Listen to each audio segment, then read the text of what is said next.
Excise పాలసీపై Munugode MLA Komatireddy Rajagopal Reddy video release చేశారు.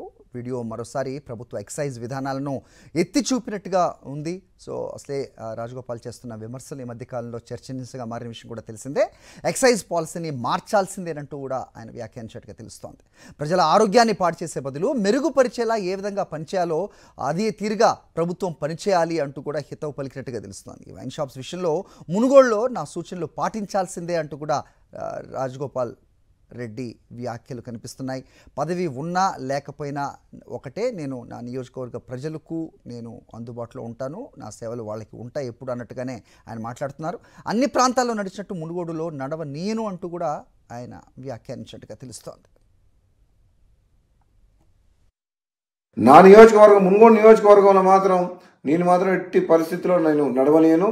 నాకు ఈ పదవి ఉన్నా లేకున్నా పదవి ముఖ్యం కాదు, నాకు ప్రజల ఆరోగ్యం ముఖ్యం, ప్రజల ప్రాణాలు ముఖ్యం.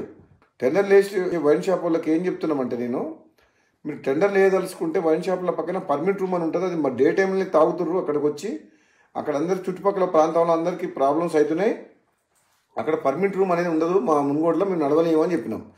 అలౌ చేయను. నేను ఎమ్మెల్యేగా ఉన్నంత వరకు ప్రజల ప్రాణాలు ప్రజల ఆరోగ్యమే నాకు ఇంపార్ట్ తప్పితే ప్రజల జీవితాలతో ఆడుకునే ఎవరు ఏ పని చేసినా ఎట్టి పరిస్థితుల్లో ఒప్పుకునే ప్రసక్తే లేదు.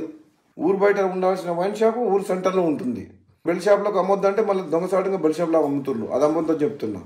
ప్లస్ మళ్ళీ వీళ్ళందరూ వైన్ షాపులు అందరూ కలిసి సిండికేట్ అవుతుండ్రు. సిండికేట్ అవ్వడం వల్ల ఏమవుతుంది, రేటు పెంచి అమ్ముతుండ్రు, డూప్లికేట్ అమ్ముతుండ్రు. వేరే మండలాలు, వేరే నియోజకవర్గాలు, వేరే జిల్లా వాళ్ళు ఇక్కడ పార్టిసిపేట్ చేయొద్దు. వైన్ షాప్ లొకేషన్స్ కూడా తప్పున్నాయి. టౌన్లో, సెంటర్లో, పబ్లిక్ ప్లేసెస్లో పెట్టిండ్రు, అది ఊరు బయట పెట్టాలి వైన్ షాప్. అసలు తప్పకుండా ఈ మునుగోడుతో పాటు తెలంగాణ రాష్ట్రంలో ఈ ఎక్సైజ్ పాలసీని సమీక్షించి ఈ ప్రజల ఆరోగ్యం ఖరాబ్ చేసేది కాదు, ప్రజల ఆరోగ్యం మెరుగుపరిచే విధంగా మనం ఏ విధంగా ప్రభుత్వం పనిచేయాలనో ఆలోచన చేయాలని చెప్పి కూడా ప్రభుత్వం దృష్టికి తీసుకుపోతాను నేను తప్పకుండా.